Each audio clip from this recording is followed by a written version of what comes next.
awal dari pertemuan di mata kuliah perpindahan kalor dan massa.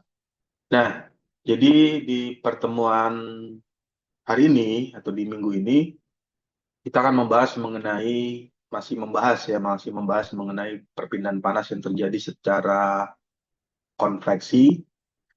Kemudian kenapa hal itu perlu dipahami? Karena dalam perpindahan panas konveksi ini berbeda ya dengan perpindahan panas yang terjadi secara konduksi. Untuk konveksi, media yang digunakan itu adalah media fluida.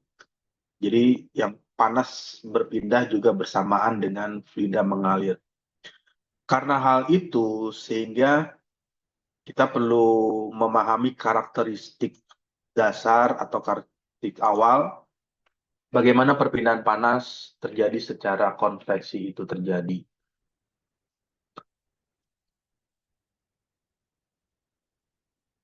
Lalu yang berikutnya untuk tampilan di layar sudah bisa terlihat ya.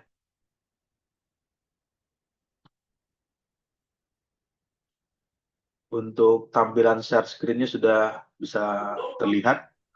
Terlihat. Oke.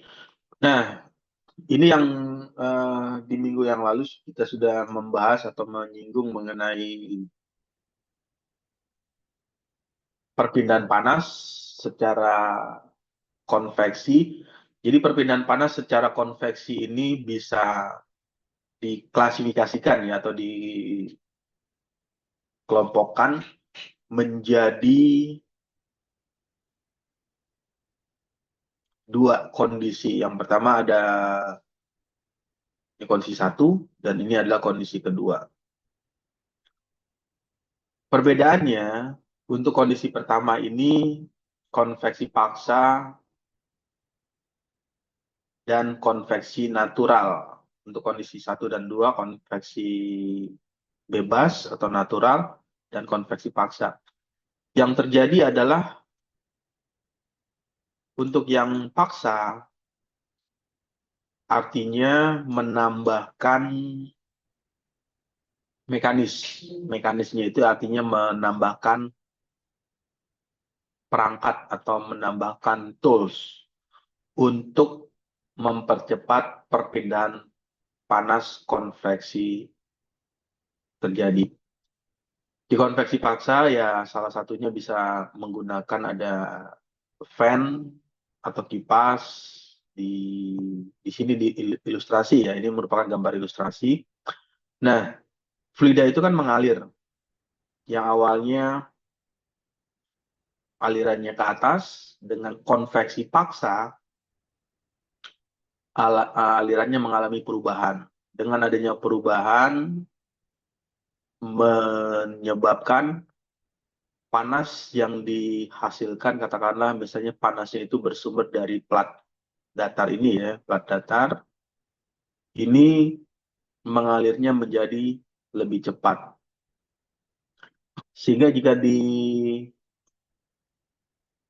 dipetakan atau dibuat tabel, untuk konveksi bebas dengan konveksi paksa ini dipengaruhi ya. Yang pertama, yang konveksi natural ini bergantung pada suhu. Jadi suhunya itu artinya perbedaan suhu yang ada di bagian dinding silinder ya, dengan suhu yang ada di bagian atas dari lidahnya. Nah, perbedaan suhu ini kan menjadikan panas mengalami perpindahan dengan diawali adanya efek buoyancy. Jadi sudah paham ya, artinya buoyancy itu gaya apung. Gaya apung yang terjadi karena fluida yang di bagian bawah ini bergerak ke atas. Dengan bergerak ke atas secara natural, panas akan mengalami perpindahan. Prosesnya bisa dikatakan ya lebih lama jika dibandingkan force konveksi karena terjadi secara natural. Jadi bisa dibayangkan ya eh, perpindahan panas secara konveksi natural ini terjadi secara alami, artinya tidak ada alat yang dipasangkan atau tools yang dipergunakan, berbeda dengan konveksi paksa. Kemudian yang menjadi pertanyaan, kenapa hal ini seringkali dikembangkan atau dibuat baru atau dibuat modifikasi atau penambahan alat tersebut, kenapa tidak cukup hanya dengan perpindahan panas secara konveksi? Karena kalau perpindahan panas secara konveksi itu nanti ada keterbatasan. Apa yang dibatasi? Yang pertama adalah masalah time, masalah waktu ya. Misalnya untuk sebagai ilustrasi ya, untuk membuat steady antara suhu yang ada di dinding dengan suhu yang ada di environment atau di lingkungan, ini membutuhkan waktu yang lebih lama. Sedangkan dengan force convection, panas yang dialirkan ini akan lebih cepat. Nah, dengan proses perpindahan panas yang lebih cepat ini bisa menyebabkan kondisi yang lebih steady antara lingkungan dengan panas yang menghasilkan panas. Oke, lalu yang bagian berikutnya dari konveksi alami versus paksa ya. Paksa itu artinya ya tadi ya menggunakan fan atau menggunakan kipas. Ini kan adalah fan atau kipas di sekitar fin. Fin itu adalah sirip. Jadi kalau pernah melihat atau mencari tahu apa itu fin, fin itu ya adalah sirip. Seperti apa siripnya ya ini mudahnya ditemukan di heatsink. Jadi kalau yang sudah pernah melihat atau membuka sirip heatsink, nanti akan terlihat ada bagian fin dengan jumlah tertentu ya, misalnya ada jumlah 10, ada yang berjumlah 15, ada yang berjumlah 20. Ketika terjadi konveksi alami, eh, panas yang dihasilkan dari katakanlah misalnya dari perangkat elektronik atau dari mikroprosesor ini kan mengeluarkan panas ya pada saat beraktivitas bekerja atau saat dihidupkan, panasnya merambat melalui perpindahan panas secara konduksi, kemudian karena tidak dipasang fan atau kipas, terjadi secara alami. Jadi panasnya ini bisa terjadi tanpa bantuan eksternal. Tanpa bantuan eksternal itu artinya ya tidak menggunakan kipas, tidak menggunakan fan atau tidak menggunakan pompa. Lalu gerakan fluida ditimbulkan karena gaya buoyancy. Gaya buoyancy itu adalah gaya apung. Jadi setiap objek ya yang berada di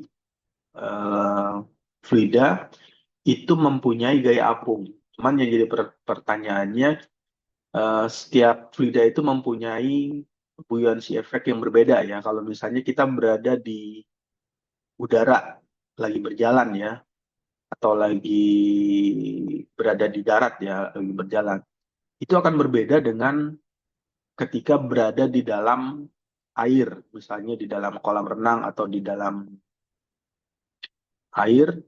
gaya apung yang dihasilkan berbeda. Kenapa ketika berada di air kita bisa melayang atau bisa mengapung ya, atau bisa mengambang.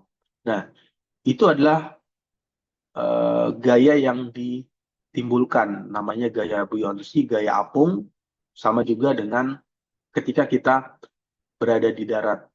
Nah, cuman perbedaannya kalau ketika berada di darat kan kita tidak bisa melayang ya atau mengapung seperti berada di dalam air. Karena gaya apungnya, gaya angkat dari fluida udara atau fluida gas ini lebih kecil untuk mengangkat objek atau mengangkat berat yang cukup besar ya. Karena kan kalau secara kalkulasi atau secara timbangan, umumnya kan manusia itu ya kisaran beratnya bisa 50, sekitar 50 kilogram sampai katakanlah sampai 80 ya, 80 kilogram. Nah, itu akan sulit untuk diangkat oleh udara. Jadi panas, kalau panas bisa diangkat. Jadi kalau panas bisa diapungkan, maksudnya bisa bisa bisa berjalan bersamaan dengan fluida yang mengalir ke atas. Ini yang terjadi secara konveksi alami. Gerakan fluida disebabkan oleh gaya buoyancy akibat adanya different atau perbedaan suhu dan tingkat kerapatan. Kerapatan itu artinya densitas ya, densitas udara. Densitas udara yang ada di atas dengan densitas udara yang ada di bawah permukaan itu memiliki kerapatan yang berbeda. Lalu kecepatan aliran relatif rendah dan tidak teratur. Nah, ini yang terjadi di force convection. Kecepatan alirannya ada kata rendah, dan tidak teratur. Di sini kenapa muncul rendah dan tidak teratur? Nah, rendah itu ya karena berpengaruh atau dipengaruhi oleh fluidanya, fluida yang mengalirnya.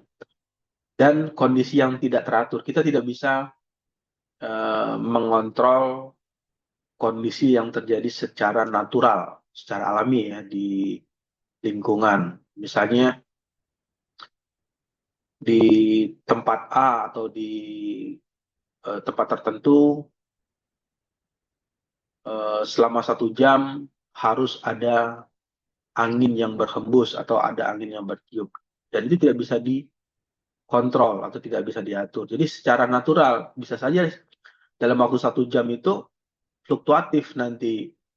Misalnya di 5 menit pertama angin meniup ya, lalu di menit berikutnya 10 menit ke depan terjadi tidak ada angin yang berhembus. Nah, inilah kondisi yang tidak teratur sehingga secara alami itu alirannya rendah.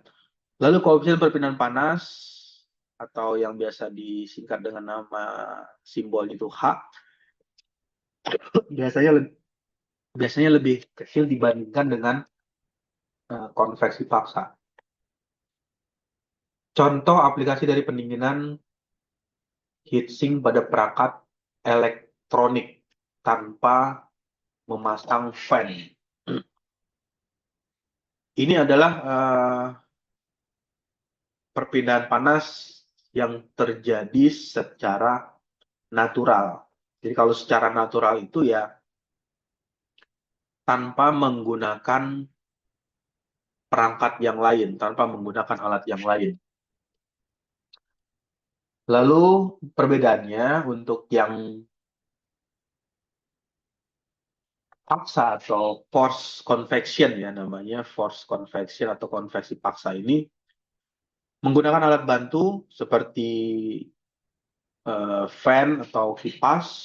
Tujuannya adalah mempercepat aliran. Kalau di kondisi natural itu aliran tidak bisa dipercepat, tidak bisa ditingkatkan ya, karena sangat bergantung dengan lingkungan sekitar. Nah, Di bagian ini yang konveksi paksa ini alirannya itu bisa ditingkatkan ya dengan cara seperti apa? Misalnya kalau kipas itu kan putarannya kan bisa diatur ya, misalnya eh, speed 1, speed 2 atau speed 3. Misalnya ya speed 1 untuk kecepatan 100 rpm, lalu speed 2 200 rpm, dan speed 3 300 rpm. Ini eh, bisa diatur untuk nilai kecepatannya. Kemudian kecepatan aliran lebih tinggi dan terkontrol. Itulah yang membedakan antara perpindahan panas secara natural dengan secara paksa. Di konveksi paksa ini, untuk alirannya itu bisa dikontrol. Seperti apa mengontrolnya? Ya mudah ya, karena menggunakan kipas ya tinggal disetting. Mau kecepatan putarannya berapa RPM. Itu adalah salah satunya dengan cara mengontrol. Untuk meningkatkan, tujuannya adalah untuk meningkatkan koefisien perpindahan panas. Jadi sama ya, di bagian ini tujuan dari konveksi paksa ini adalah untuk meningkatkan koefisiennya, meningkatkan koefisien perpindahan panas untuk konveksi paksa. Kemudian kalau di konveksi alami ini nilai H-nya, koefisien perpindahan panasnya ini tidak bisa ditingkatkan atau sulit ya untuk ditingkatkan karena dipengaruhi oleh kondisi sekitarnya. Oke, lalu yang berikutnya, sampai sini ada diskusi dulu atau ada yang mau ditanyakan untuk konsep dasar mengenai perpindahan panas secara konveksi, natural konveksi atau forced convection. Oke, kalau tidak ada, di bagian berikutnya saya akan mengilustrasikan. Untuk suaranya stabil ya, bisa jelas terdengar di virtual Zoom-nya. Nah, di bagian ini ada kondisi namanya konduksi, kemudian di sini ada konveksi. Ini merupakan konsep dasar yang sama-sama saling berbeda ya. Kita sebut aja versus atau perlawanan atau lawan konduksi terhadap konveksi. Untuk konduksi, yang terjadi adalah transfer energi molekuler lambat terbatas pada kontak langsung. Artinya yang mengalami perpindahan itu atau yang berpindah itu adalah energi panasnya. Jadi energi panasnya, ini kalau diilustrasikan, digambarkan, ini panasnya yang mengalami perpindahan. Tetapi di material ini atau di batang ini, partikelnya atau material tersebut tidak mengalami pertukaran. Jadi material atau partikelnya dengan kondisi yang tidak berubah. Jadi kalau misalnya di sini ada di dikasih kelompok ya atau penamaan, ini adalah partikel A, ini adalah partikel B di titik ini, kemudian ini adalah partikel C. Antara partikel A, B, dan C itu tidak mengalami perpindahan, tidak mengalami pergeseran atau berpindah. Yang bergerak adalah panasnya. Tetapi di konveksi, partikelnya mengalami perpindahan. Nah, partikelnya apa yang berpindah? Ya, pasti adalah fluidanya atau eh, gas atau fluida cair yang mengalami perpindahan dari titik A ke titik B bersamaan dengan panas yang dialirkan. Itulah yang membedakan ya, yang membedakan secara mendasar bagaimana panas secara konduksi mengalami perpindahan dan panas secara konveksi ini mengalami perpindahan. Jadi ada perbedaan yang mendasar antara konduksi dan konveksi.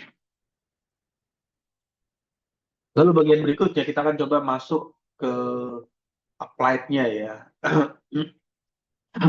Applied atau aplikasi dari yang tadi diceritakan. Ada namanya force convection, kemudian ada tadi natural konveksi. Bentuk kondisi yang natural tanpa menambahkan fan atau kipas ya panas secara natural akan terbawa atau terbuangnya ke atas.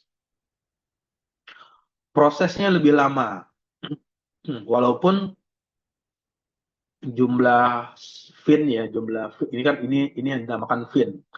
Ini kalau dihitung ada berapa nih finnya? 1, 2, 3, 4, 5, 6, 7, 8, 9, 10, 11, 12, 13, 14, 15, 16, 17, 18, 19, 20. 20, 21, 22, 23, 24. Ada sekitar 24 fin pada heatsink. Walaupun jumlahnya banyak, perpindahan panasnya masih ya berlangsung secara perlahan ya, lebih lama jika dibandingkan dengan menambahkan aliran. Jadi menambahkan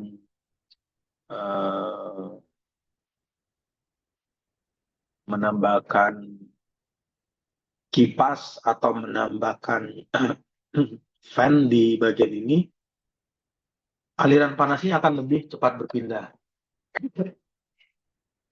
Oke, lalu yang berikutnya adalah penjelasan apa yang dimaksud dengan fin. Fin ini merupakan elemen tambahan. Kemudian, kenapa fin ini perlu dipasang? Atau jumlahnya itu, tadi berapa? 24 ya? Perlu ditambahkan. Kenapa tidak hanya cukup yang jadi pertanyaan plat datar saja, misalnya tanpa ada fin di atas atau sirip di atas ini hanya berupa plat. Kenapa perlu menambahkan elemen tambahan ini? Tujuannya adalah untuk meningkatkan laju perpindahan panas dari benda tersebut ke lingkungan sekitarnya. Bagaimana laju perpindahan panas ya? Jadi kalau ini di highlight,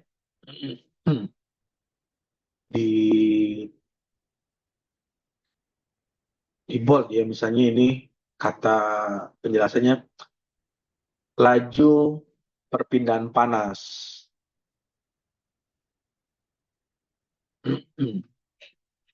Kenapa laju perpindahan panas ini bisa meningkat?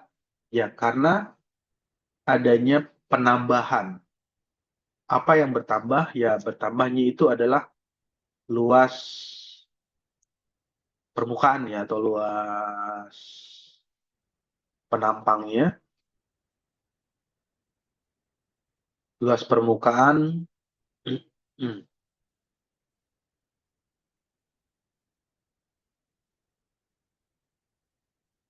Nah, luas permukaan ini atau yang biasa kalau di perhitungan itu adalah simbolnya A. Dengan banyaknya jumlah fin, dengan banyaknya jumlah sirip yang dipasang, ini maka luas permukaannya menjadi bertambah ya. Nah, dengan bertambahnya luas permukaan, sehingga di bagian tersebut perpindahan panas secara konveksi ya, secara konveksi ini heat dissipation atau panas yang dialirkan ke lingkungan itu akan lebih banyak jumlahnya secara kuantitas. Jadi dengan menambahkan fin itu lebih banyak panas yang dibuangkan ke lingkungan. Dalam konteks heatsink, fin berfungsi memperbesar luas, ini ya tadi yang diceritakan, luas permukaan, yang bersentuhan dengan udara sehingga perpindahan panas melalui konveksi menjadi, ada kata namanya efektif. Efektif dalam hal time, ya, karena yang dibutuhkan itu adalah masalah waktu, ya. Berapa lama atau berapa waktu yang diperlukan untuk membuang panas atau mengalirkan panas tersebut. Nah, itulah tujuan dari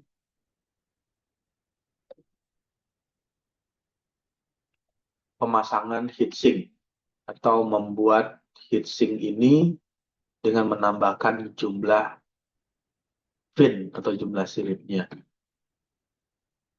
Lalu yang berikutnya, karena ini perpindahan panas yang terjadi secara konveksi, berarti ada hubungan dengan aliran fluida. Nah, karena ada berhubungan dengan aliran fluida, bisa dikarakterisasi dengan cara menggunakan RE. RE ini kan tujuannya ya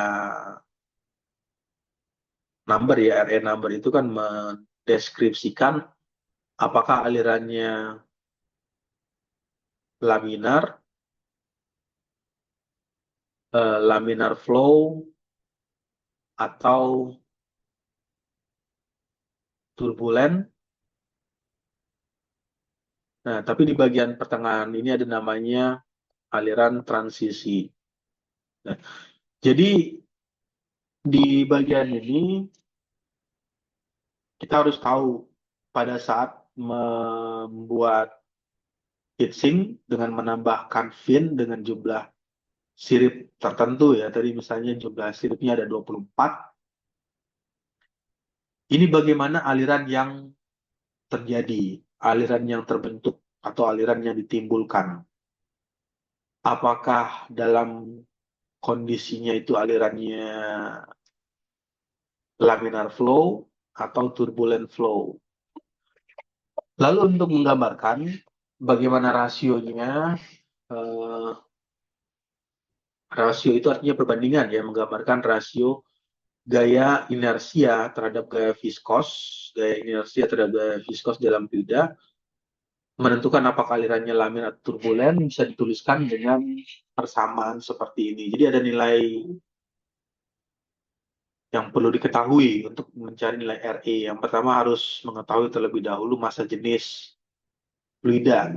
Karena setiap fluida yang digunakan itu mempunyai massa jenis yang berbeda. Misalkan untuk fluida udara dengan fluida air, ya, ini mempunyai massa jenis fluida yang berbeda. Dengan nilai massa jenis yang berbeda, maka nilai RE-nya juga yang dihasilkan juga akan tidak sama. Dengan ketidaksamaan inilah nanti aliran yang ditimbulkan bisa menjadi aliran laminar atau bisa menjadi aliran turbulen. Pada bagian ini, di bagian ini, ya, di bagian perpindahan panas, aliran yang diinginkan itu bagaimana bisa menghasilkan aliran turbulen. Kenapa hal itu diperlukan? Karena dengan aliran turbulen ini kan secara karakteristiknya alirannya tidak teratur, ya, acak, random pergerakan partikelnya. Dengan kondisi ketidakteraturan ini bisa memudahkan untuk membawa panas yang ingin dipindahkan. Jadi ada proses pengadukan, ya, atau aliran yang mixing, aliran yang bercampur, yang tidak ketidakteraturannya, sehingga membawa panasnya itu akan lebih banyak. Jadi panasnya itu bersamaan dengan mengalirnya fluida. Dengan ketidakteraturan, jadi panasnya berpindah lebih banyak dan lebih cepat untuk dialirkan ke tempat yang lain. Ya. Berbeda halnya dengan kondisi terbalik ya. Kalau kondisi eh, aerodinamika yang diinginkan justru bagaimana menciptakan aliran fluidanya itu dalam kondisi yang laminar, dengan kondisi yang stabil. Kenapa hal ini diinginkan? Karena dengan aliran yang stabil bisa menghasilkan gerakan objek yang teratur. Jadi kalau pesawat terbang ya, kalau melewati udara, udaranya yang dilalui itu laminar flow, artinya tidak menimbulkan guncangan atau tidak menimbulkan ketidakstabilan. Itu yang diinginkan. Bagaimana mendesainkan atau menghasilkan aliran yang laminar flow untuk kondisi yang aerodinamika. Tetapi kalau di bagian perpindahan panas, justru yang diinginkan adalah kebalikannya, yaitu menghasilkan atau bagaimana mengeluarkan aliran yang turbulen.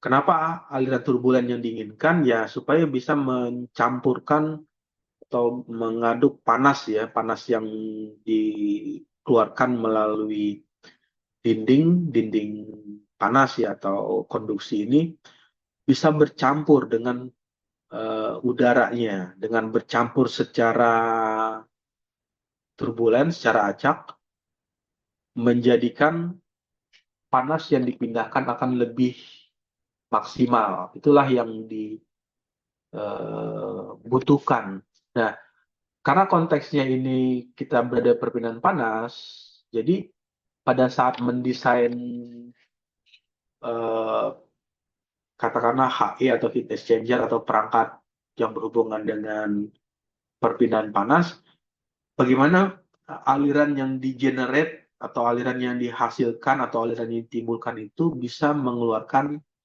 aliran turbulent flow.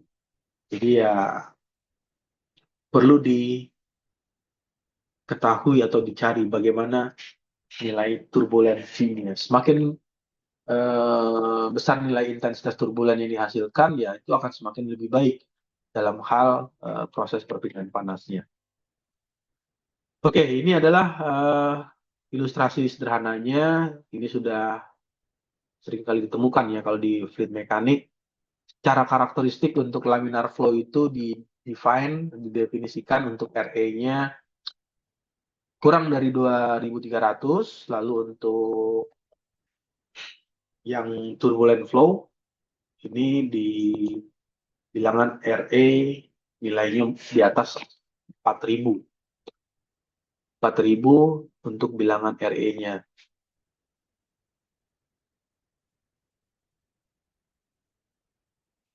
Oke, lalu yang berikutnya, kalau tadi cerita tentang RE, Reynolds number ini membahas tentang Prandtl, bilangan Prandtl number. Prandtl number ini merupakan rasio. Apa itu rasio? Rasio itu ya bisa diartikan sebagai perbandingan ya.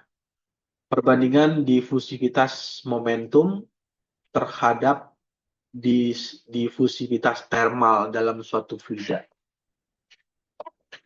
Sehingga kalau dituliskan nilai perbandingannya difusivitas momentum terhadap difusivitas termal. Kapasitas kalor spesifik pada tekanan konstan dikali dengan viskositas fluida lalu dibagi dengan konduktivitas termal. Nah, ini adalah perbandingannya. Jadi berapa perbandingan antara nilai ini berbanding dengan nilai konduktivitas thermal fluidanya. Jadi nanti bisa dilihat apakah nilai Prandtl-nya bernilai apa nilainya.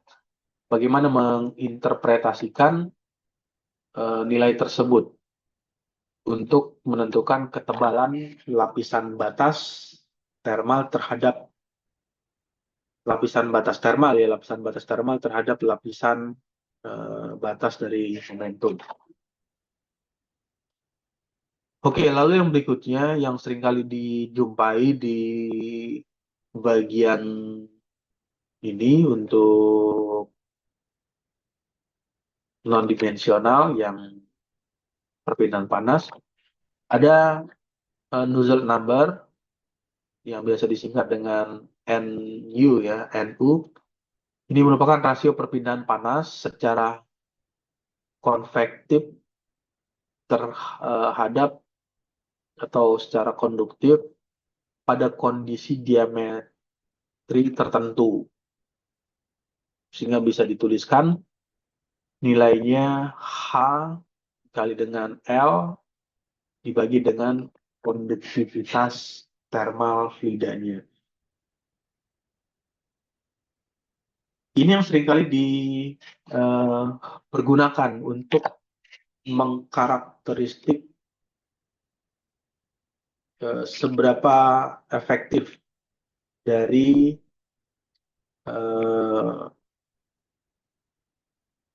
heatsink atau dari fin yang dibuat.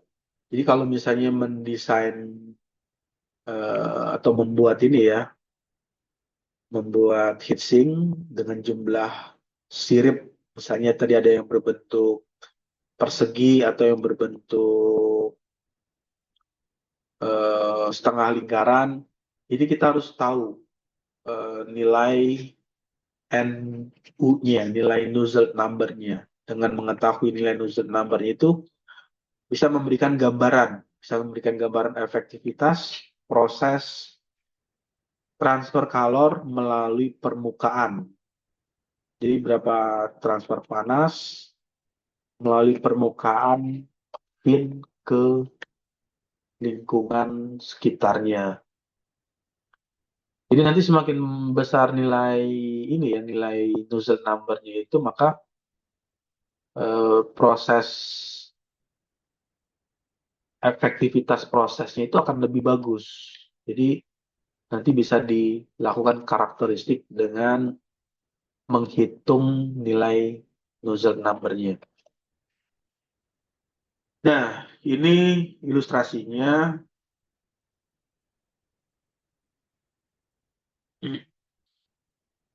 Dari bilangan non-dimensional untuk yang konveksi ya, karena konveksi itu berhubungan dengan fluida.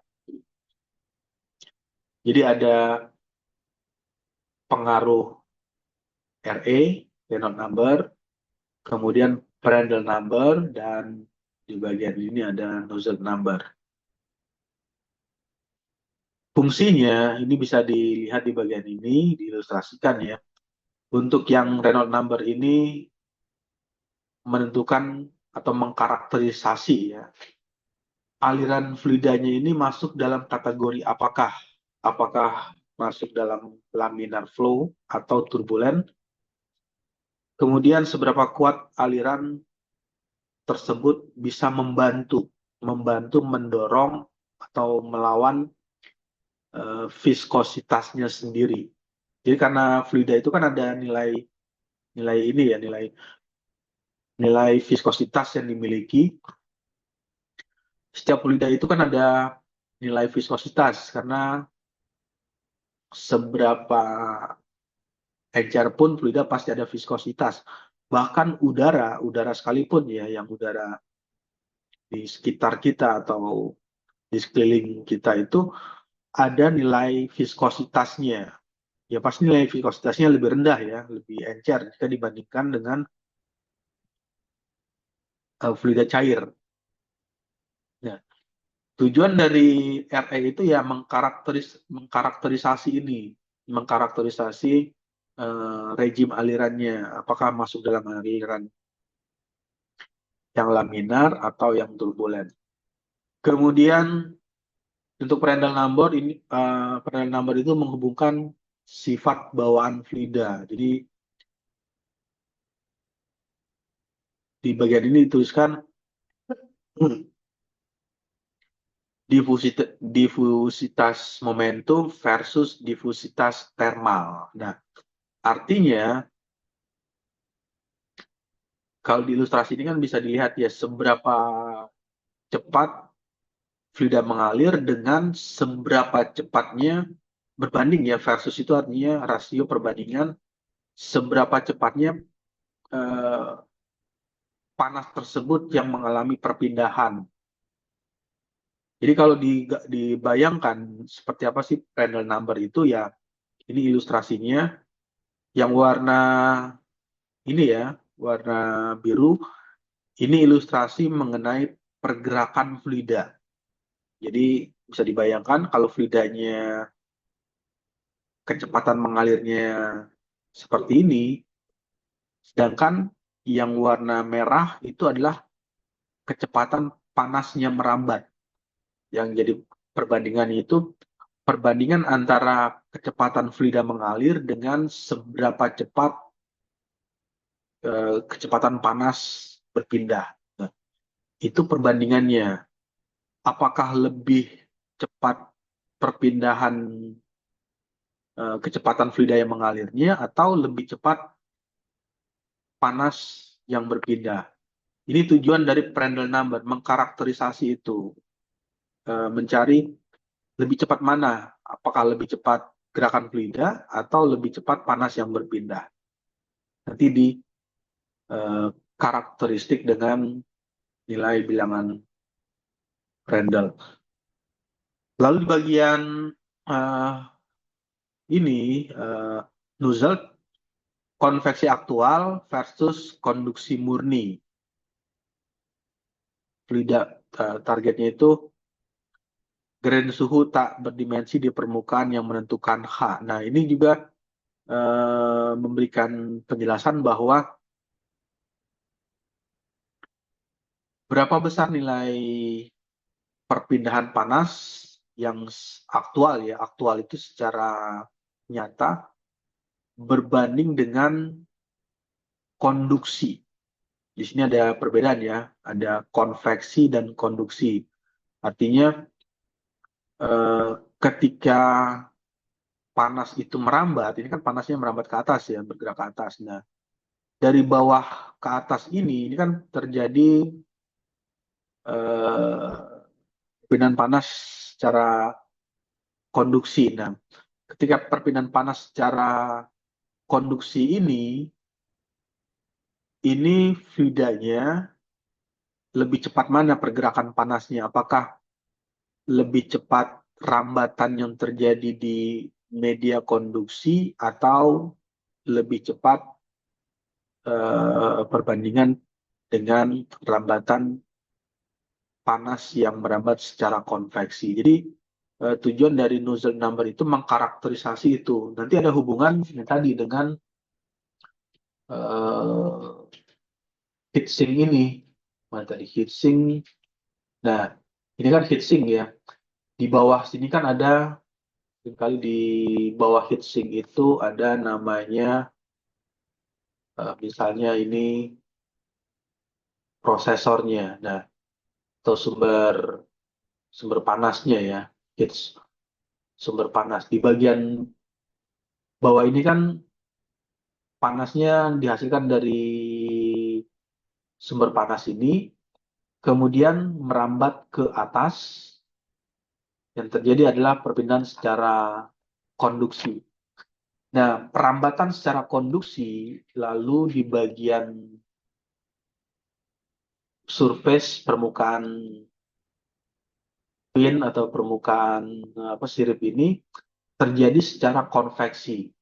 Itu dibandingkan rasionya lebih cepat eh, panas merambat melalui konduksi atau lebih cepat panas yang merambat secara konveksi. Itu yang dihitung oleh bilangan non-dimensional tersebut.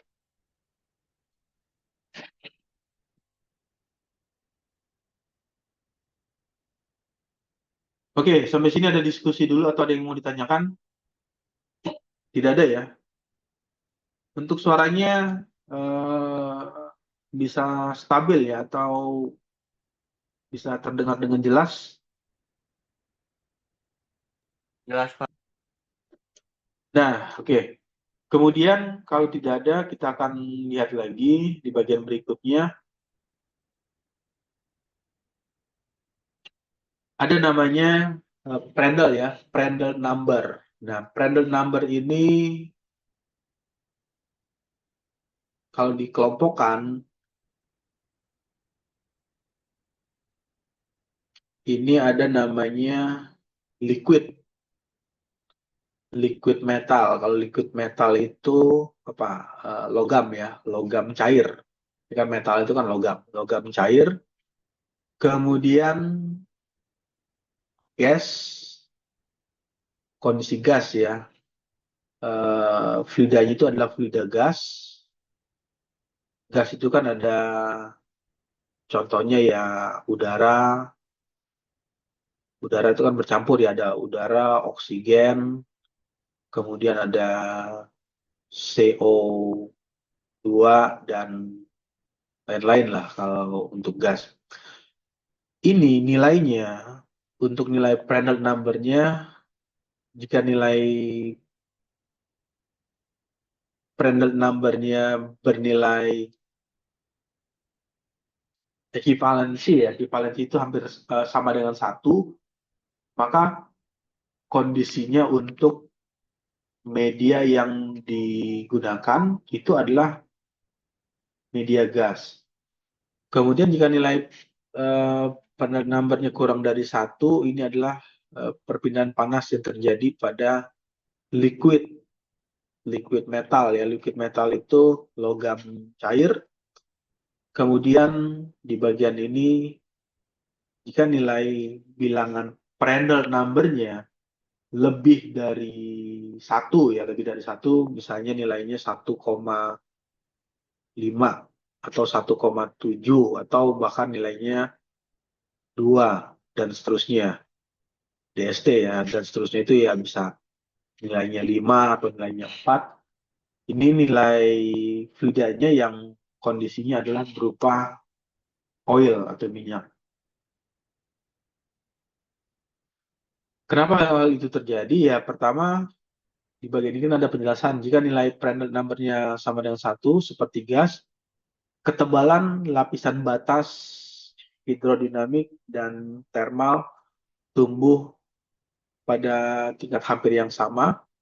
Momentum dan panas menyebar secara sinkron. Jadi nilai momentum dan nilai panas ini menyebar secara sinkron. Sinkron itu seimbang ya, sama ya, sesuai. Jadi itulah yang terjadi. Jadi panas uh, pada saat nilainya ini, nilai Prandtl-nya sama dengan 1, kecepatan fluida, kecepatan bisa dibayangkan ya, kecepatan fluida yang bertiup dengan partikel, bukan partikel, maksudnya dengan energi panas yang dipindahkan, ini nilainya tingkatnya itu hampir sama. Jadi kalau kecepatan fluidanya mengalirnya 1 meter per second, bisa dibayangkan kecepatan 1 meter per second, lalu panas yang pindah juga dengan kecepatan yang hampir sama, 1 meter per second. Jadi tingkatnya hampir sama. Jadi kalau misalnya kecepatan fluidanya 10 meter per second, maka panas yang berpindah juga dengan kecepatan 10 meter per second. Kemudian yang kedua, untuk bilangan box yang kedua ini non-dimensional. Yang kedua, Nuzulnya rasio perbaikan jika nuzulnya ini sama dengan 1, berarti fluida diam, hanya konduksi. Jika nuzulnya lebih dari 1, membuktikan bahwa pergerakan fluida secara aktif meningkatkan perpindahan kalor. Yang di bagian ini kita selalu mencari bagaimana untuk bisa mendapatkan nilai H. Jadi di bagian nozzle number ini kita harus mengetahui berapa besar nilai koefisien konveksi, yang dihasilkan. Oke, kalau ini berupa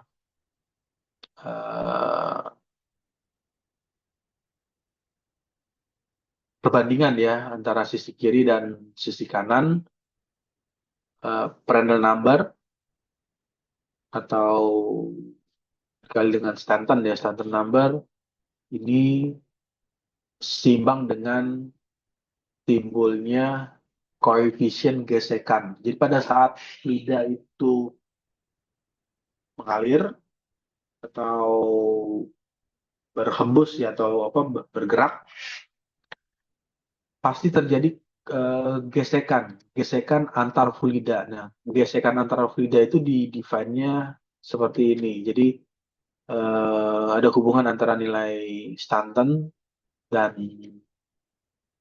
Prandtl number terhadap koefisien gesekan fluida. Lalu jika kita lanjutkan lagi, di bagian selanjutnya adalah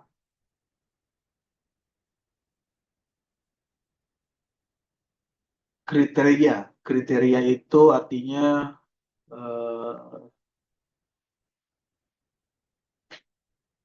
bagian yang bisa kita lihat. Untuk yang RE ini ya, RE-nya laminar flow. Ini suhunya konstan. Ini suhunya kita asumsikan konstan ya, tidak mengalami perubahan.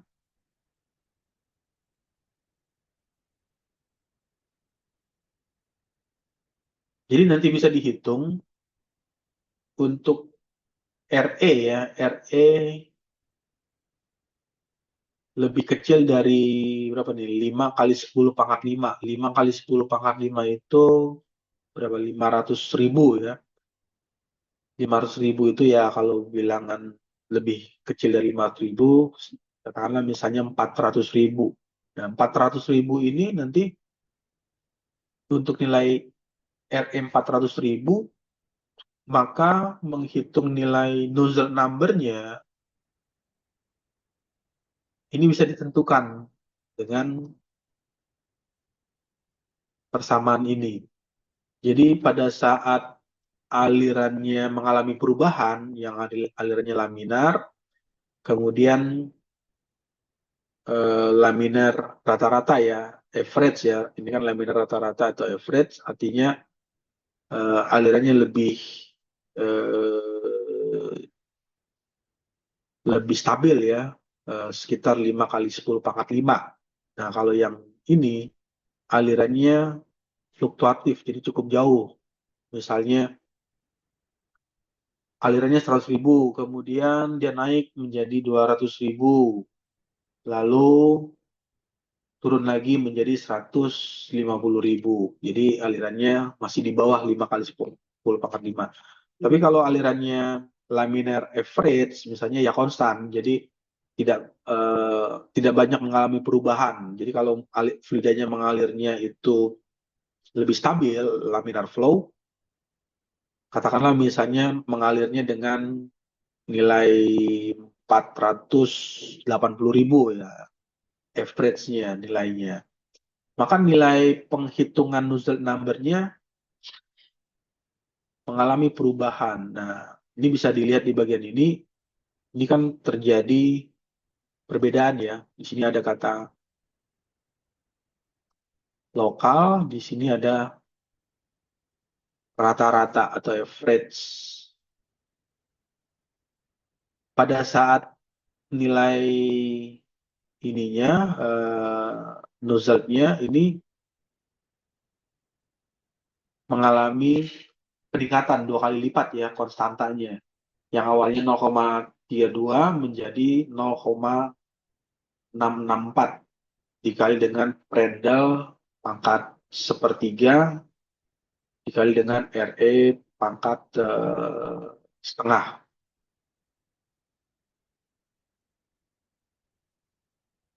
Kemudian untuk turbulent flow, nah turbulent flow ini ada perbedaan justru. Untuk turbulent flow, range-nya ya, ini range dari turbulent flow itu kan di tengah ya, 5 kali 10 pangkat 5, lebih besar dari RE-nya, kemudian tetapi lebih kecil dari nilai 10 pangkat 7. Kalau 10 pangkat 7 itu kan nolnya ada 7 ya, berarti 10 juta. Berarti karena kalau 10 juta di bawah 10 juta itu kita misalnya menggunakan bilangan 9 juta, berarti 9 kali 10, misalnya 10 pangkat 6. Itu masuk dalam kategori turbulent. Kemudian untuk penghitungan nilai apa turbulennya itu nilainya konstantanya mengalami perubahan 0,0296 dikali dengan RE. RE-nya 4/5. Jadi pangkatnya lebih besar ya itunya untuk nilainya jika dibandingkan dengan ini hanya pangkatnya setengah, ini pangkatnya setengah, ini pangkatnya 4/5. Nah, di bagian ini adalah karakteristik yang seringkali ditemukan ya. Jadi kalau nanti mungkin bisa saya kasih tugas ya untuk perpindahan kalor dan massa ini. Jadi pada saat melakukan analisis heat transfer itu seringkali menggunakan namanya bilangan nozzle number, kemudian ada Prandtl number, ada RE number. Nah, nilai-nilai itu banyak dipergunakan untuk bisa mengkarakteristik sifat ya. Baik itu sifat alirannya, kemudian sifat dari panas yang dipindahkan, apakah dalam kondisi yang maksimal atau dalam kondisi yang tidak. Itu yang seringkali didapatkan. Kemudian lalu yang bagian berikutnya adalah ini penjelasan di bagian ilustrasinya ada di dalam pipa atau internal flow. Internal flow ini cukup mudah ya, sekali ditemukan. Ada penamaannya itu pendefinisian internal flow, kemudian ada external flow. Untuk yang internal flow ini aliran dalam pipa menggunakan suhu dan diameter pipa sebagai dimensi karakteristik. Jadi nanti ada hubungan antara seberapa besar diameter, ini kan diameter pipa ya, dengan seberapa cepat panas yang berpindah atau panas yang dialirkan terhadap besar atau kecilnya luas penampang dari pipa tersebut. Oke, ini merupakan karakteristiknya. Nah, karakteristiknya sama ya, karena panasnya berpindah secara konveksi, berarti nanti dikarakteristik secara aliran. Apakah dalam kondisi aliran yang laminar atau dalam kondisi aliran yang turbulent flow. Oke, lalu bagian berikutnya kita masuk lagi ke bagian yang selanjutnya. Bagian selanjutnya ini menceritakan tentang fin. Ya, karena ini tadi relevan ya, berhubungan dengan sirip pada heatsink. Nah, fin atau sirip pada heatsink ini bisa mengalami perpindahan secara konduksi dan secara konveksi. Perpindahan panas dari suatu benda ke lingkungan sekitar terjadi melalui 3 tahap yang seringkali kalau di bagian kondisi ini ya umumnya terjadi secara konduksi dan konveksi.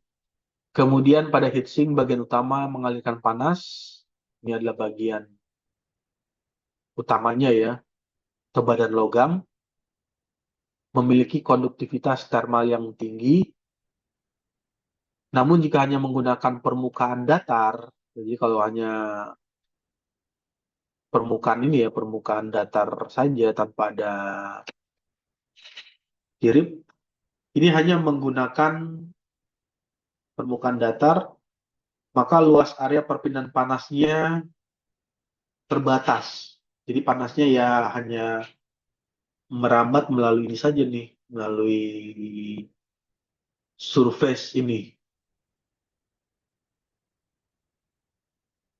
Melalui surface ini. Jadi hanya merambat melalui surface ini. Luas area perpindahan panas terbatas sehingga efisiensinya pendinginan lebih rendah. Dengan menambahkan fin, maka luas permukaan efektif lebih panjang, luasnya kemudian lebih banyak jumlahnya, bisa meningkatkan drastis tanpa perlu menambah volume. Volume itu, jadi kalau ini digambarkan, ini kan ada bisa dihitung ya volume dari plat ini, panjang kali lebar kali tinggi. Nah, dengan menambahkan sirip ini, menambahkan fin ini, maka luas permukaannya menjadi lebih banyak tanpa harus memperbesar volume luas surface ya, luas surface dari heatsink tersebut. Itu tujuan dari penambahan fin. Oke, lalu yang berikutnya. Nah, ini juga cukup menarik ya. Nanti kalau misalnya ada yang skripsi tentang heat transfer atau perpindahan panas, nanti bisa melakukan analisis. Yang pertama ya, misalkan ini ada kondisi A, heatsink bentuk A, lalu ada heatsink yang berbentuk B, lalu ada heatsink yang berbentuk C. Yang menjadi pertanyaan,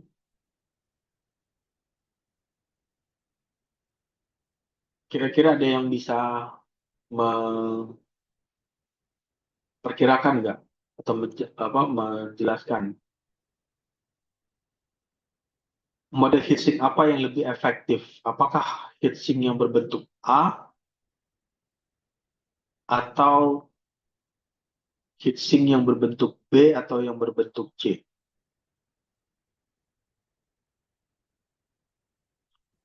Bentuk A bukan, Pak? Bentuk B, Oh, Pak, maksudnya. gimana? Bentuk Yang B. yang bentuk B, Pak. Oke. Nah, terus kira-kira apa penjelasannya? Kenapa lebih efektif bentuk B dibandingkan bentuk yang A? Jadi kalau Karena yang luas ini kan Luas apa? Luas permukaannya lebih besar, Pak, daripada yang A sama C. Oke, luas permukaan. Nah, terus kalau misalnya tadi dihubungkan dengan yang analisis dengan bilangan apa non-dimensional ya, itu kan ada perbandingan kecepatan rambat ini ya, rambat panas secara konduksi dengan kecepatan perpindahan panas konveksinya. Kalau yang ini kan yang A nih, ini kan yang A ya. Yang A ini kan lebih pendek nih, apa tingginya ya. Yang ini kan lebih pendek tingginya kan, jadi panas kan dari bawah merambat, terus terjadi perpindahan panas konveksi langsung terbuang ke lingkungan. Kalau yang ini terjadi perpindahan panas juga ya, merambat, tapi di bagian ini gimana? Panasnya itu yang di sela-sela ini ya, ini kan sela-sela nih, ini sela 1, 2, 3, 4, 5, 6, 7, 8. Jadi berapa celah? Kan celahnya kan cukup, maksudnya cukup dalam. Nah, yang jadi pertanyaan kan fluida itu kan mengalir ya melalui celah-celah ini.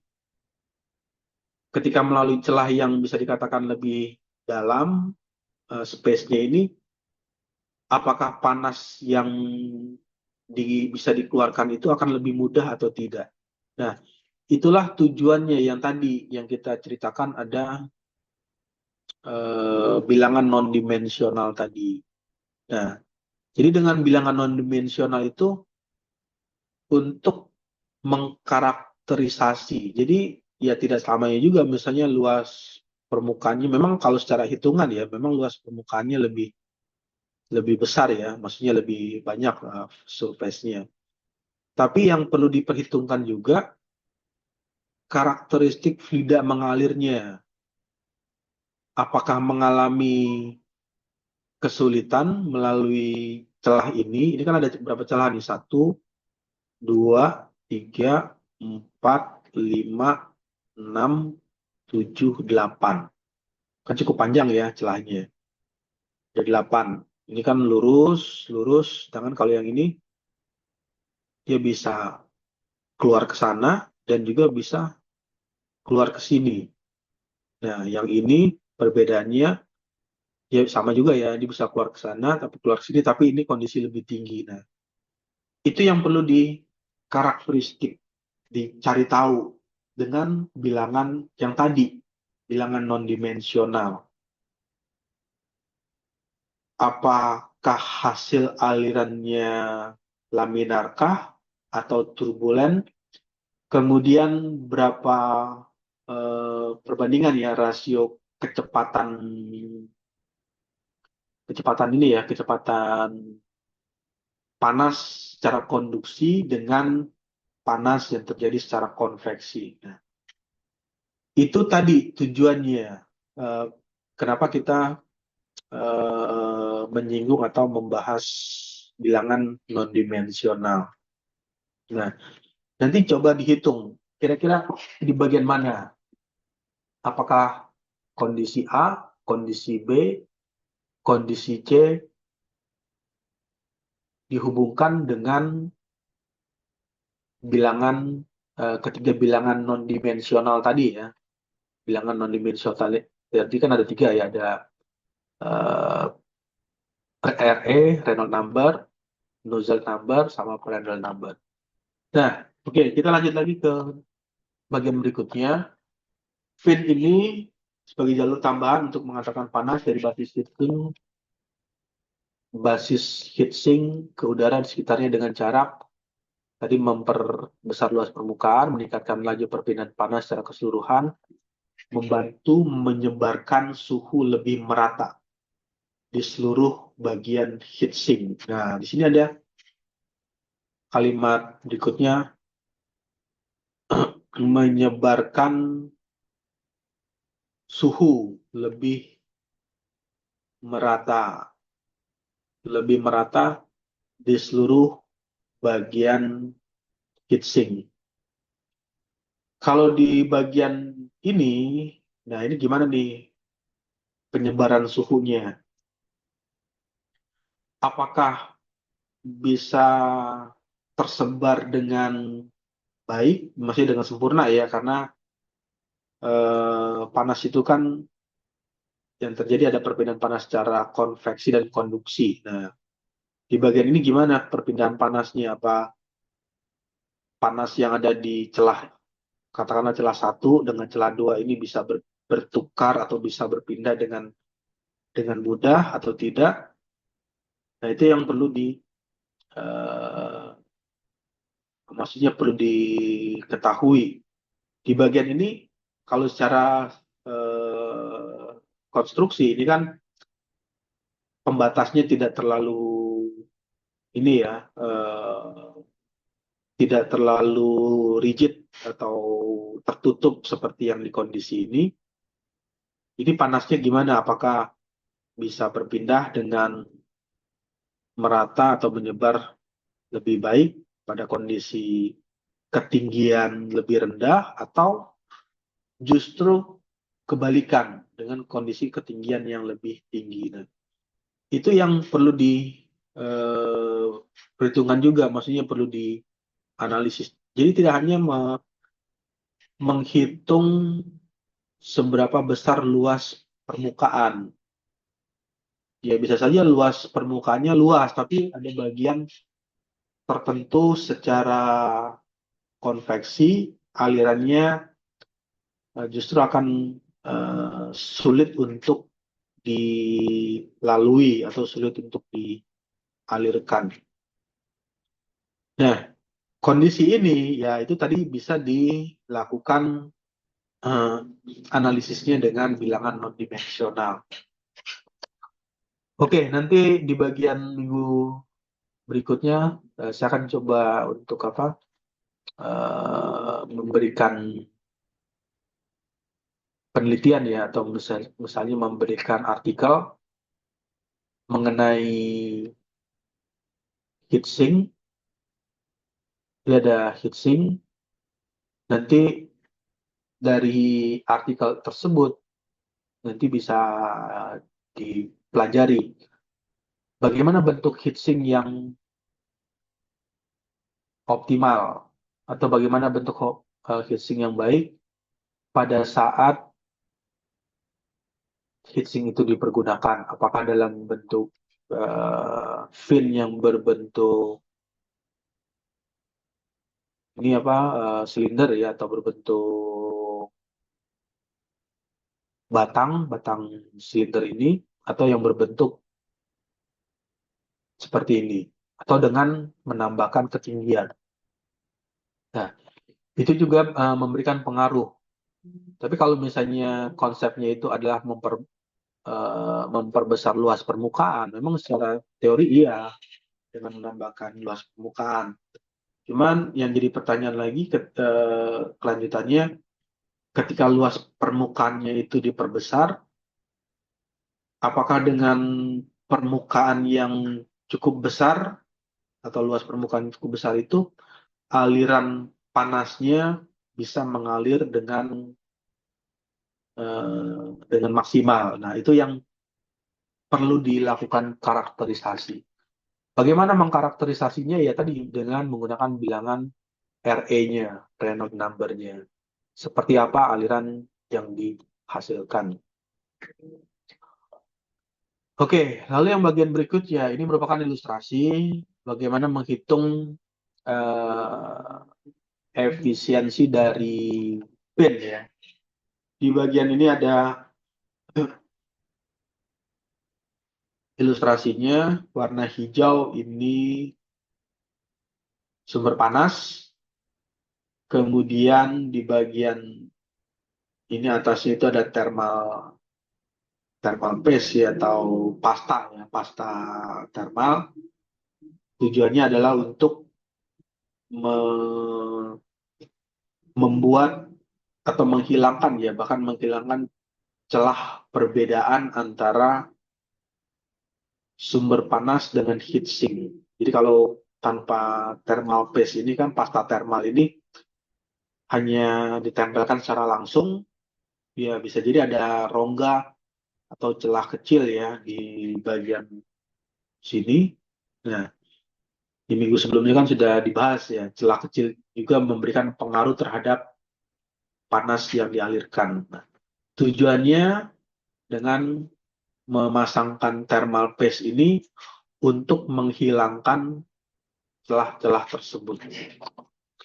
Oke, lalu yang berikutnya di bagian ini eh, ada efisiensi fin.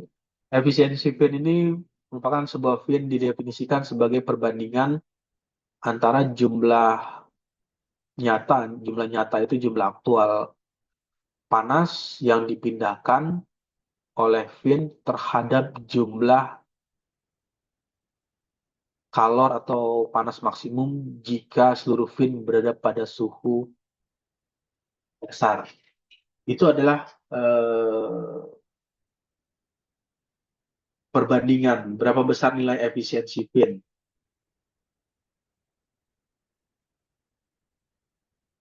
Jadi nanti bisa menghitung eh, prediksi apakah fin dengan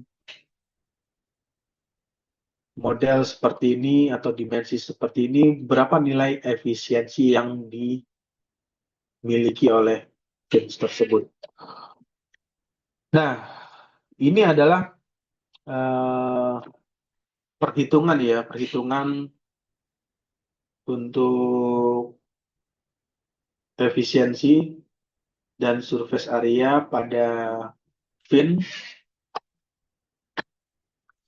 Nanti bisa dilihat parameter utama seperti koefisien konveksi, kemudian ketebalan material dan sifat material ini menentukan karakteristik berapa besar nilai karakteristik thermal yang bisa dihasilkan. Lalu panjang efektif memperbaiki estimasi luas permukaan aktif dengan memasukkan kontribusi ujung dari fin. Kemudian efisiensi menunjukkan seberapa baik sebuah fin memanfaatkan luasan tambahan. Nah, di bagian ini kan ada ilustrasinya kan ini menambah luas ya, luas tambahan.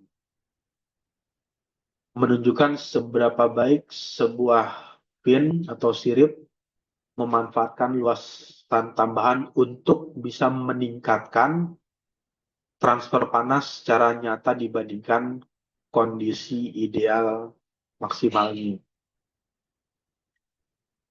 Jadi pada saat mendesain heatsink itu juga harus bisa memperhitungkan seberapa baik atau seberapa maksimal kerja dari fin tersebut untuk bisa meningkatkan eh, transfer panasnya.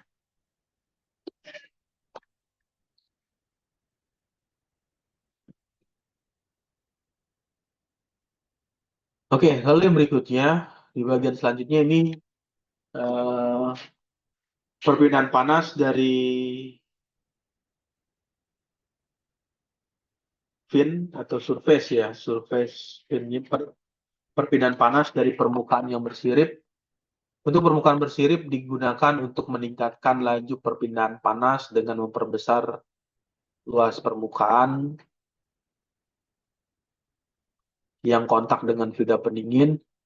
Sirip ini banyak dipakai dalam atau fin ya, fin atau sirip ini seringkali digunakan di aplikasinya itu untuk eh, radiator, kemudian heat exchanger, pendingin elektronik. Jadi fin atau sirip ini seringkali kita banyak temukan ya di perangkat-perangkat tersebut. Nanti bisa banyak ditemukan. Jadi kalau membuka perangkat elektronik, ya seringkali didapat benda-benda seperti ini. Ini adalah heatsink. Heatsink yang memang sengaja dibuat atau didesainnya kan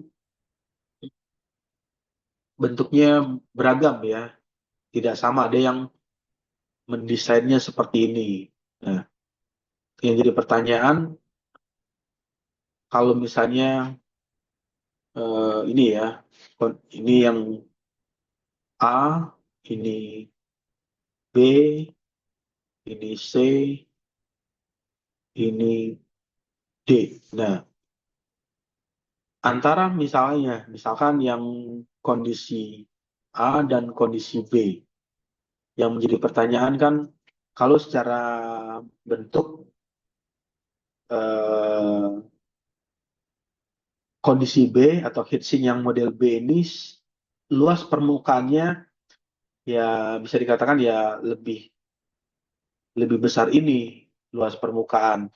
Tapi kenapa ada peralatan elektronik justru dia tidak sesuai atau tidak pas jika dipasangkan dengan kondisi heatsink yang berbentuk seperti ini. Nah, kenapa hal itu terjadi ya? Pertama, ya bisa saja sumber panasnya ukurannya lebih besar sehingga tidak muat di sini, di bagian ini kan ada penghalangnya ya. Nah, sedangkan di bagian ini tidak ada penghalang. Nah, kondisi-kondisi inilah yang tadi juga bisa menjadi bahan pertimbangan. Apakah fluida yang mengalirnya bisa bersirkulasi dengan lancar, bisa mengalir dengan normal, jika dibandingkan dengan kondisi yang bentuk heatsinknya seperti ini. Yang seperti apa? Seperti A ya, kita sebut saja namanya heatsink A. Nah, perbedaan itulah yang tadi coba dianalisis dengan menggunakan bilangan RE tadi. Bilangan Reynolds number, Prandtl number, Nusselt number. Jadi nanti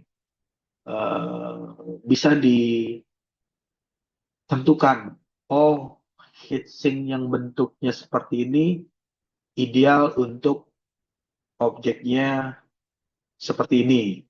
Kemudian heatsink yang bentuk B ideal berbentuk objeknya objek panas ya, objek panas yang mengalirnya dengan ukuran dan bentuknya seperti ini. Jadi tidak selamanya bahwa luas permukaan ini ya, luas permukaannya itu selalu memberikan arti bahwa semakin besar luas permukaan, maka panas akan bisa cepat dipindahkan. Ya, tergantung dari sumber panasnya seperti apa dulu yang dipergunakan. Boleh jadi sumber panasnya mengalami sumbatan atau mengalami kondisi yang tertutup karena terhalang oleh fin atau siripnya, sehingga idealnya bahkan lebih cepatnya penggunaannya itu menggunakan heatsink yang berbentuk setengah setengah ini ya, bukan setengah lingkaran, maksudnya setengah kotak ya. Nah, setengah persegi yang terpotong. Nah, itu adalah bagian-bagian yang perlu dikarakterisasi. Jadi pada saat mendesain heatsink, kita juga tidak selamanya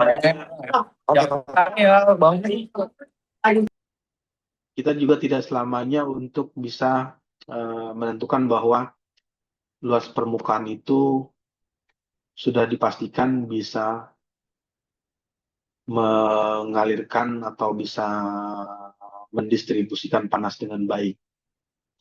Jadi ada hal-hal yang perlu diperhitungkan lebih atau perlu desainnya atau perlu rancangannya perlu diperhatikan lebih baik.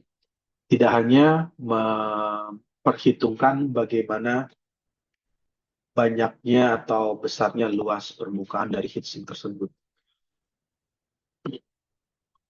Oke, baik, sampai sini ada diskusi atau ada pertanyaan dulu untuk materinya. Kalau tidak ada ya, kalau tidak ada, mungkin saya akan input absen kehadiran ya di yang hari ini untuk mata kuliah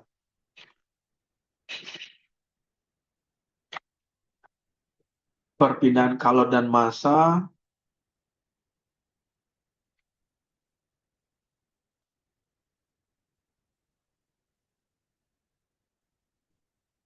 Nah, di bagian selanjutnya untuk mempermudah absensinya supaya bisa terlihat di tampilannya, bisa mengaktifkan kameranya, on cam-nya.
Mata kuliah perpindahan kalor dan massa. Nah, ini di bagian ini untuk kelas A ya. Suaranya bisa jelas terdengar ya di virtual Zoom-nya. Terdengar, Pak. Oke, supaya mudah dan bisa terlihat, bisa mengaktifkan kameranya. Di tampilan awal yang pertama ini ada Adiaksa Farhan. Hadir, Pak. Oke, lalu yang berikutnya Ahmad Muzaki.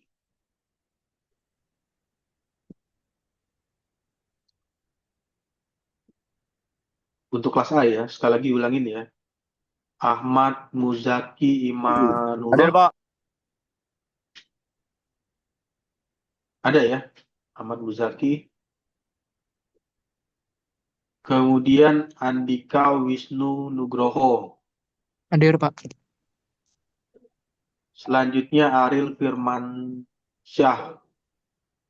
Hadir, Pak.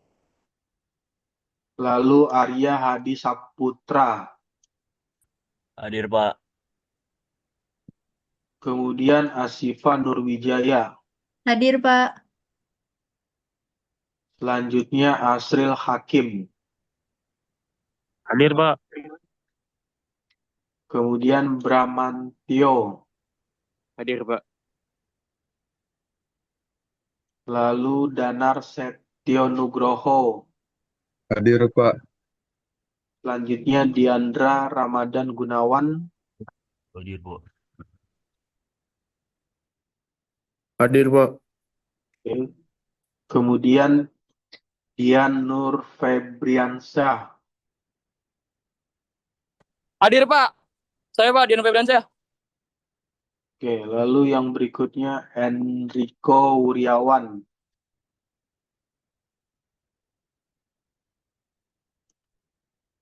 Sekali lagi ya, diulangin untuk namanya. Enrico Wuryawan. Tidak ada ya di chat Zoom atau kolom chatnya atau on mic-nya tidak ada. Ilham Sibran.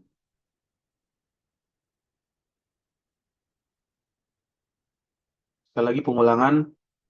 Ilham Sibran Tamima Sudi. Tidak ada ya. Tidak ada keterangan. Irfan Fauzi. Hadir, Pak. Oke. Berikutnya Lestari. Hadir, Pak. Kemudian Muhammad Alaina Raihan. Pak. Kemudian Muhammad Arkan Abiun. Hadir, Pak. Oke. Lalu berikutnya Muhammad Kaisar Asadullah. Hadir Pak. Selanjutnya Muhammad Fahrezi Azikra. Hadir, Pak. Kemudian Muhammad Fatur Firdaus. Hadir, Pak. Lalu Muhammad Galang Ramadan. Sekali lagi pengulangan ya. Muhammad Galang Ramadan. Tidak ada ya on cam dan on mic-nya. Muhammad Ridho. Hadir, Pak. Lalu Muhammad Syafiq Al-Fatih. Hadir, Pak. Muhammad Syafiq. Kemudian Muhammad Yopa Hidayat. Hadir, Pak. Lalu Mulham Ahnaf Fauzan.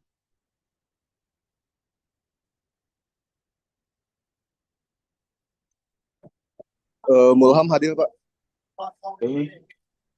Lalu berikutnya Nala Putra Segara. Hadir, Pak. Kemudian Rahsan Kinan Malaika Manopo. Rahsan Kinan Malika Manopo hadir Pak. Oke, lalu berikutnya Rafli Haris Diansah. Hadir, Pak. Selanjutnya Rifat Gusti Pratama. Hadir, Pak. Kemudian Safi Zuhair. Hadir, Pak, hadir. Stefanus Pramudia Laksono. Hadir, Pak. Kemudian Tuah Kurnia Lesmana. Hadir, Pak. Lalu Yul Erlan Putra. Hadir, Pak. Selanjutnya Zaki Pramudia Widianto. Hadir, Pak. Terakhir Zidan Ghazi Al-Farizi. Hadir, Pak. Hadir. Pak, Oke, ya izin Pak. Ilham Sibran tadi hadir kendala, Pak. Ilham Sibran nomor berapa ya? Ya itu Pak 13, Pak. Oke, Enrico Wuryawan jadi juga, Pak, izin, Pak. gimana? Ya, Enrico Enrico Wuryawan Wuryawan ya. juga hadir, Pak. Tadi kendala jaringan. Oke. Iya, Pak. Terima kasih, Pak. Ya, Pak, saya Muhammad Galang Ramadan juga, Pak. gimana? Pak. Saya Muhammad Galang Ramadan, Pak, hadir. Galang Ramadan ya. Iya, Pak. Oke, Terima kasih, Pak. jadi ini absensi kehadiran untuk mata kuliah perpindahan kalor dan massa di kelas yang A-nya. Saya akan input absensinya. Kemudian yang berikutnya ini bergeser ke bagian sebelah ya. Berarti kalau sebelahnya itu kelas B. Nah, untuk kelas B-nya itu yang pertama tertulis di daftar absensinya Akbar Atani Raki. Hadir, Pak. Kemudian Aldi Raditya Adriansyah.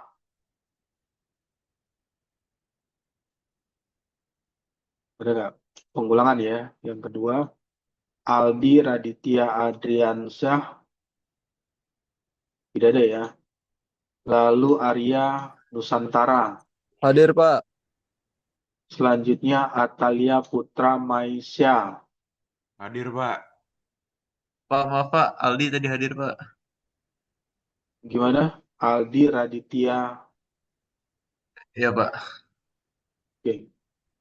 Lalu Bayu Aji Nugroho. Hadir Pak. Selanjutnya Bramasta Siti Ayu. Ada nggak? Hadir, Siapa? Pak. Oke. Lalu yang berikutnya Damar Hiban Setiawan.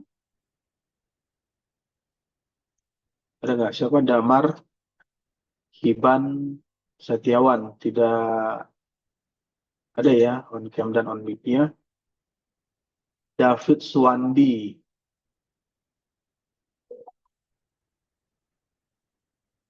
Ada nggak? Siapa David Suwandi? Suaranya muncul nggak? Siapa? David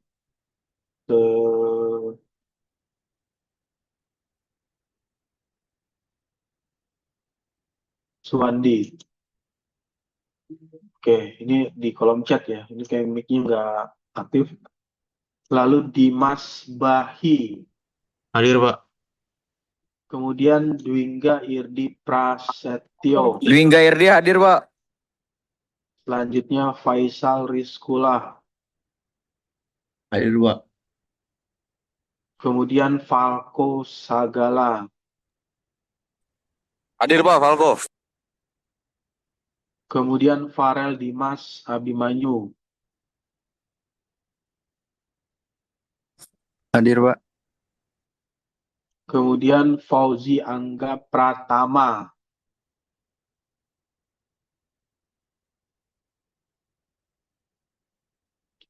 Gimana? Ada nggak? Fauzi Angga Pratama? Tidak ada ya di kolom chatnya untuk nama tersebut. Franciscus Abril Hadir, Pak. Monas Leo ada ya. Hadir, Pak. Selanjutnya Gasan Fawas Kamaludin. Hadir, Pak. Kemudian Ibnu Ivan Gesfaro. Hadir, Pak. Justice Kefas Benedictus. Hadir, Pak. Maaf, Pak. Pak Uji Angga Pratama hadir, Pak. Ada kendala Gimana? jaringan tadi. Fauzi Angga Pratama ya. Pak Uji Angga Oke. Pratama.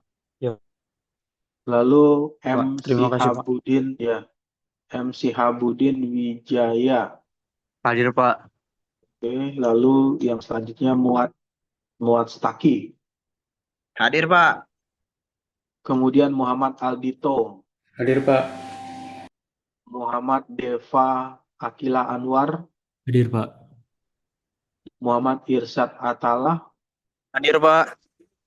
Muhammad Kevin Naifril. Hadir, Pak. Muhammad Raka Putra Sukmana. Hadir Pak. Kemudian Nafi Gibran Sulistyo. Lagi diulangin ya. Nafi Gibran Sulistyo. Tidak ada ya on cam dan on mic-nya. Lalu Naraya Sambu Abiasa. Hadir Pak, Nararia Pak. Kemudian Putra Al-Fatir Al-Aski. Hadir, Pak. Raditya Pascal Ramadan.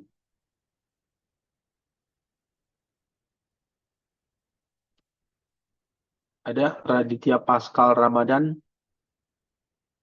Oke. Tidak ada.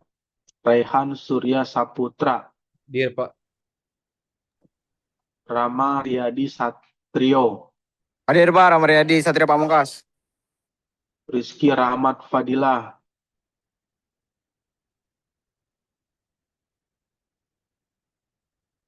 Dan lagi diulangin ya. Rizky Rahmat Fadilah. Oke, tidak ada ya.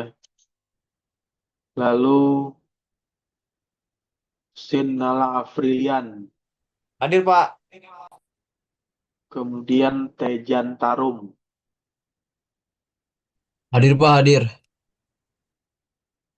kemudian Valeri Dianka Kusumo, Hadir, Pak.